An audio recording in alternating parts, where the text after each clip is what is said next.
वक्रतुंड महाकायम सूर्यकोटि समप्रभा निर्विघ्नं कुरु मे देव सर्वकार्येषु सर्वदा।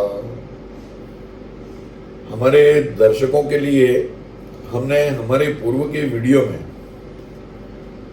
ये बताया था कि जो वर्तमान में गोचर ग्रह चल रहे हैं वो राशि के फल से देखने से ये भ्रमात्मक एवं अपूर्ण है। जब तक आपके बेसिक जो जन्म के समय के ग्रह हैं उसके बारे में आपके पास जो आवश्यक सामग्री है, जो आवश्यक गणित है, वो अगर नहीं है तो गोचर फलों का आप जानकारी व्यक्तिगत रूप से नहीं ले सकते। सौरमंडल पर सार्वजनिक रूप से जो प्रभाव है वो गोचर का अलग होता है और व्यक्तिगत अलग होता है।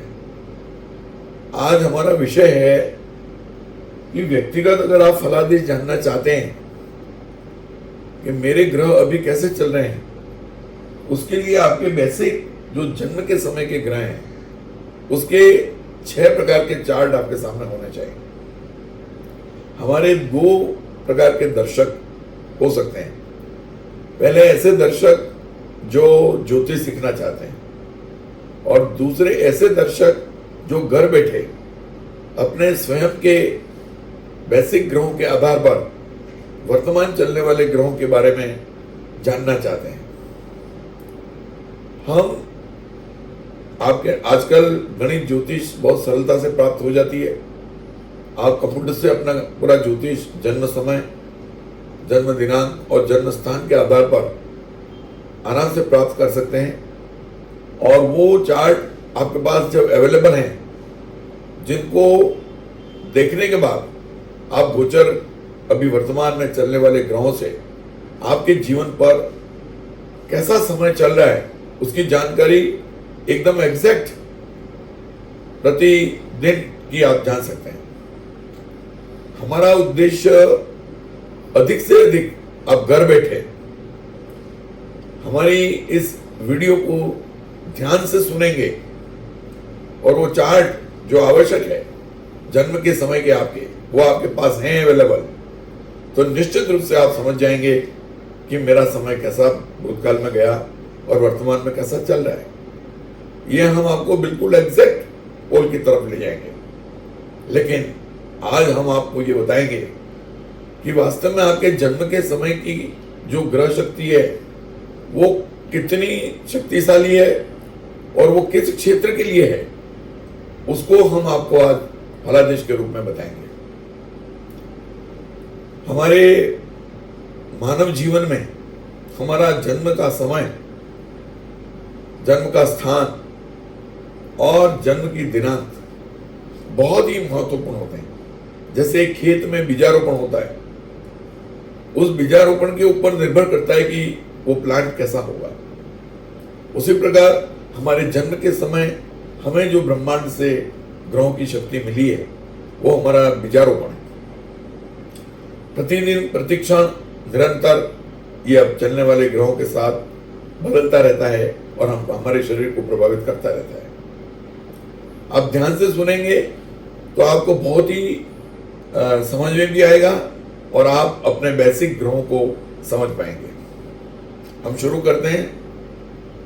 ये जन्म कुंडली ऐसी होती है जिसमें 12 स्थान होते हैं।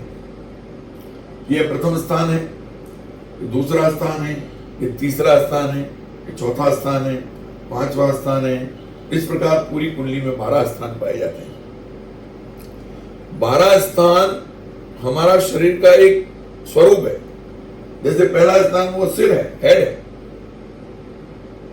ये इसको हम लग्न बोलते हैं।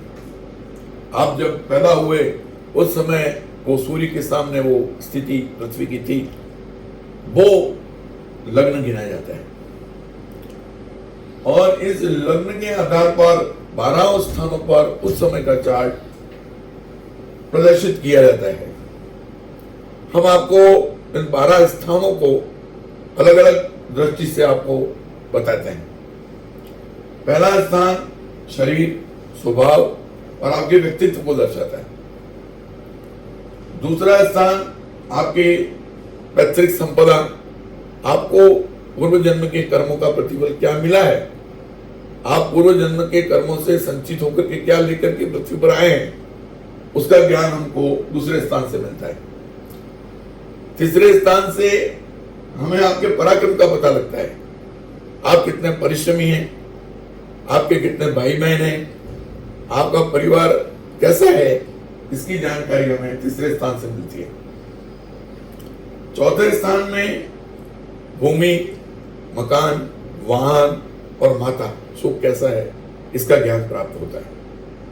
पांचवें स्थान में आपकी संतान, आपके एजुकेशन, आपकी प्रतिभा, उसको दर्शाया गया है। छठे स्थान में आपका शत्रु, आपका रोग, कैसे आपके जीवन में रोग और शत्रुओं का प्रभाव रहेगा, उसको हम इस छठे स्थान से मूल्यांकित करते हैं। सातवां स्थान आपके जीवन साथी का होता है, आपके पत्नी का सुख, पति का सुख, आपका परिवार का सुख हमें जानने के लिए सप्तम स्थान को केंद्रित किया गया है। अष्टम स्थान आपका स्वास्थ्य, आपका आयुष्य, आपका शरीर किस तरह के रोगों से, किस तरह के स्वस्थता से गुजरेगा, उसका अध्ययन करने के लिए हम अष्टम स्थान का प्रयोग करते हैं।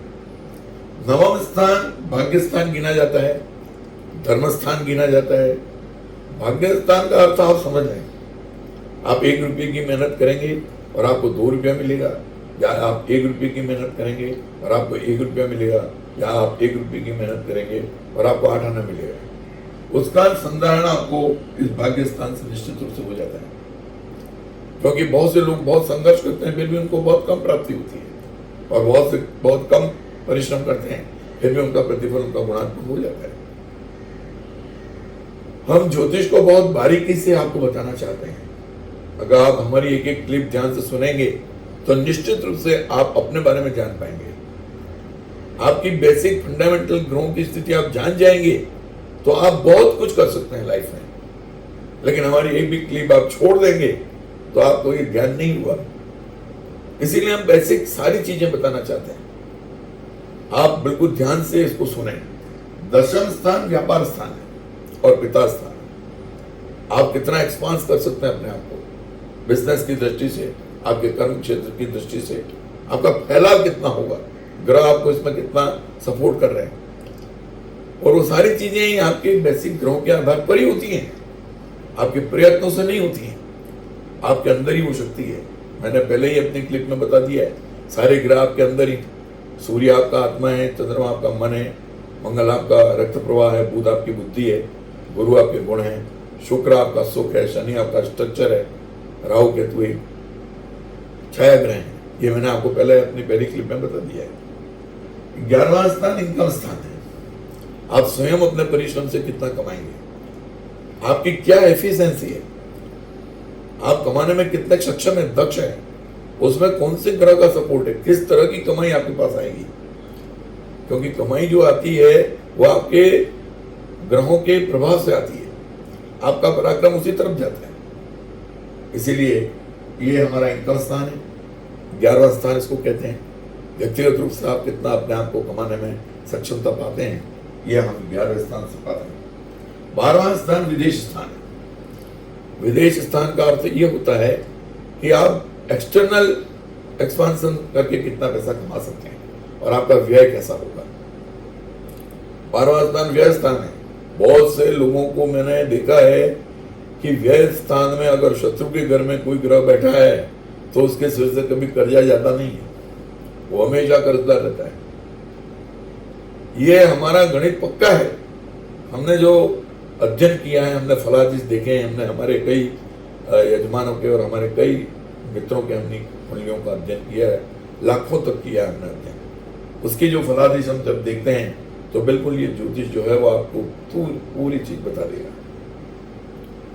ये तो हमने आपको अभी 12 स्थानों का ज्ञान दिया कि 12 स्थान कौन कौन से होते हैं और क्या क्या किस किस प्रकार के फलों से ये संबंधित होते हैं। अब हम आपको बताएंगे कि 9 ग्रह क्या काम करते हैं। 9 ग्रहों के बारे में मैं आपको परिचय दे दूं। एक चार्ट आपको गणित का आएगा, उसमें ग्रह आपके जन्म समय के कितने अंश पर हैं, किस नक्षत्र पर हैं, किस नक्षत्र के किस चरण पर हैं, उसका नक्षत्र का स्वामी कौन है, उसकी अवस्था क्या है, वो कुमारावस्था है, वृद्धावस्था है, मृतावस्था है, और उस चार्ट में सारी चीजें आ जाएगी। वो मार्गी हैं, वक्री हैं, उदय है, अस्त है, ये सारा चार्ट जो है वो एक ही जन्म कुंडली के पहले आ जाता है। वो आपके पास होना चाहिए। जब आप अपने स्वयं की गणित को जानना चाहते हैं कि मेरे पास ग्रहों की शक्ति कितनी है, तो वो चार्ट आपके पास अवश्य होना चाहिए।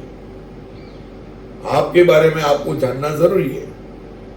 जब तक आप अपने आप के यूनिवर्सल पावर को नहीं जानते हैं, तब तक आप अपने स्टेप्स को नहीं ले सकते हैं। और कई चीजें आपको ऐसी मिलेंगी जहां सतर्क हो जाएंगे, और कई आपको जानकारी ऐसी मिलेगी जहां पर आप इन्वेस्टमेंट क्षेत्र में कर बहुत अच्छा इन्वेस्टमेंट करके बहुत पैसा कमा सकते हैं। हमने देखा है गृहस्थाश्रम जीवन को, बहुत ही बारीकी से गृहस्थाश्रम जीवन के अध्ययन को आपको सुनना पड़ेगा, तो आपको बहुत ही आनंद आएगा।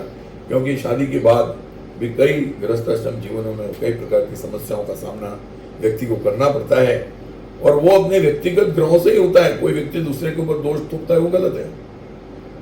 भले आप उसके ऊपर आपके पार्टनर का दोष थोपते हैं, लेकिन आपका जो यूनिवर्सल पावर है वही आपके वो नेगेटिव इफेक्ट आपको करके वो दूरी रखता है।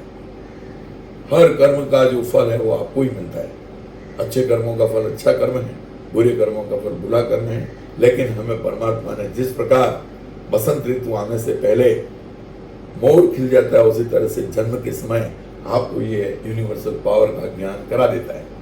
अब आपको यूनिवर्सल पावर का ज्ञान है, तो आप उसको जान करके किस तरह अपने आप को बहुत बढ़िया पल्लवित कर सकते हैं और अपने जीवन को सफल बना सकते हैं, उसके लिए हमने ये आपका अध्ययन आपके स्वयं के लिए बताया। घर बैठे आप अपने आप की जानकारी प्राप्त कर सकते हैं।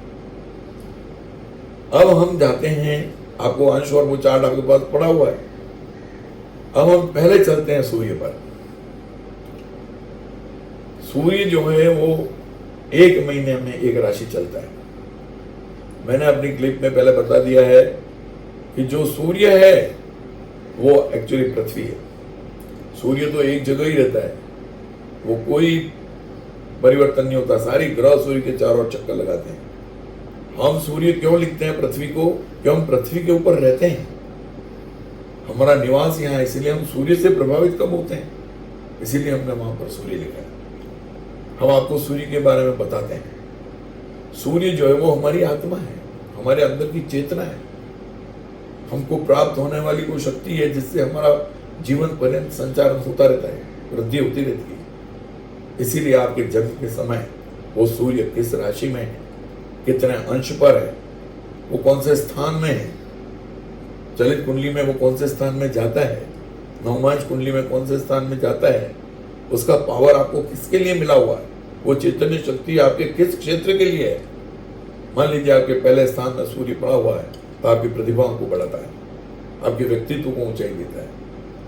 वही सूर्य अगर आपके पिता स्थान में है और वो अच्छा है, मित्र राशि में है, तो आपके जन्म के बाद तुरंत आपके पिता के धन को बढ़ाएगा, पिता को लाभ देगा।